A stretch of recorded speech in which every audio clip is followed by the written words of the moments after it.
दोस्तों नमस्ते, स्वागत है आपका एक नए वीडियो में जिसमें हम बात करेंगे करेक्ट मेजरमेंट ऑफ लेंथ के बारे में। तो चलिए स्टार्ट करते हैं।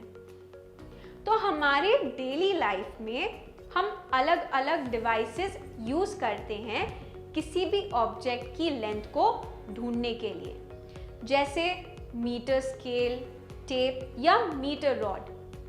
तो किसी भी ऑब्जेक्ट की लेंथ को मेजर करने के लिए हम उनके सूटेबिलिटी के अकॉर्डिंग डिवाइस यूज़ करते हैं। जैसे किसी ट्री का घेरा को मेजर करने के लिए या आपके चेस्ट की साइज को मेजर करने के लिए मीटर स्केल एक सूटेबल डिवाइस नहीं है। इसके लिए हम मेजरिंग टेप लेंगे जो कि एक सूटेबल डिवाइस है इनको मेजर करने के लिए। आपकी पेंसिल की लेंथ को हम मेजर कर सकते हैं आपके ज्योमेट्री बॉक्स में रखी 15 सेंटीमीटर स्केल से, जैसा कि फिगर 4 में दिखाया गया है।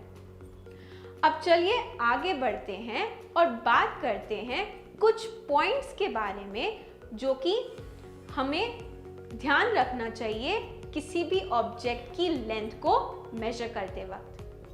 तो सबसे पहले आपका जो स्केल है उसे जो भी ऑब्जेक्ट की लेंथ आपको मेजर करनी है उनके कांटेक्ट में रखना होगा, जैसा कि फिगर 5 में दिखाया गया है। और अगर आपके स्केल की एंड टूटी हुई है तो आपको 0 मार्क क्लियरली नहीं दिखेगा, जैसा कि फिगर 6a में दिखाया गया है। इसके लिए आपको एक दूसरा स्केल जिसमें मार्क्स अच्छे से किए गए हो वो यूज कर सकते हैं, जैसे 1.0 सेंटीमीटर जो कि फिगर 6b में दिखाया गया है। फिर सब्ट्रैक्ट कर लीजिए जो भी आपकी रीडिंग है इस मार्क से लेकर दूसरे एंड तक की रीडिंग को। मान लीजिए आपकी इस पॉइंट की रीडिंग है 1.0 सेंटीमीटर और दूसरे एंड की रीडिंग है 14.3 सेंटीमीटर। तो आपके ऑब्जेक्ट की लेंथ हो जाएगी 14.3 centimetre subtracted by 1.0 centimetre which is equal to 13.3 centimetre. चलिए अब बात करते हैं आई की पोजीशन के बारे में। तो correct positioning of the I is also very important while taking the measurement, यानी आपकी आई की जो पोजीशन है वो भी बहुत मैटर करती है जब भी आप किसी ऑब्जेक्ट की लेंथ को मेजर कर रहे हैं। तो अपने आई को एग्जैक्टली मेजरमेंट के सामने रखिए, जैसा कि फिगर 7 में दिखाया गया है। जो पोजीशन बी है वो करेक्ट पोजीशन है आई की।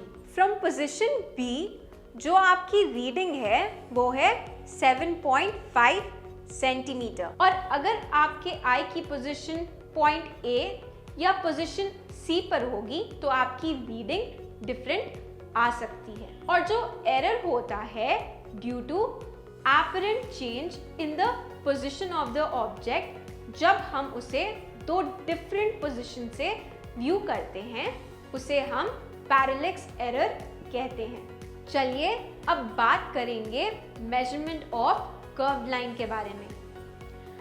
तो हम कोई भी कर्व्ड लाइन की लेंथ है उसे डायरेक्टली मीटर स्केल से मेजर नहीं कर सकते हैं। हम एक थ्रेड यूज कर सकते हैं कर्व्ड लाइन की लेंथ को मेजर करने के लिए। मान लीजिए आपको कर्व्ड लाइन AB की लेंथ को मेजर करना है। इसके लिए आप एक थ्रेड लीजिए और उसके एंड पर एक नॉट टाई कर लीजिए। फिर इस नॉट को आप पॉइंट A के ऊपर रख लीजिए और इसी तरीके से थ्रेड को अरेंज करते जाइए अलोंग द कर्व्ड लाइन।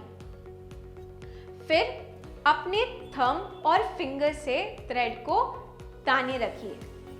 इस पॉइंट पर आप थ्रेड को अपने एक हैंड से होल्ड करके रखिए फिर अपने दूसरे हैंड से थ्रेड के थोड़े से पोर्शन को स्ट्रेच करिए अलोंग द कर्व्ड लाइन जब तक वो कर्व्ड लाइन की एंड पॉइंट बी पर नहीं पहुंच जाते।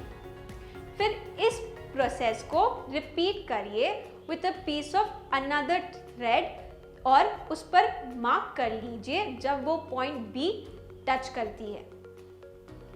फिर इस थ्रेड को आप एक मीटर स्केल के सामने स्ट्रेच करिए।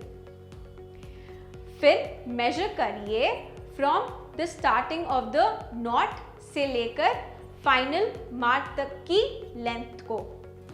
इससे आपको कर्व्ड लाइन AB की लेंथ मिल जाएगी। तो दोस्तों, आज की वीडियो में इतना ही।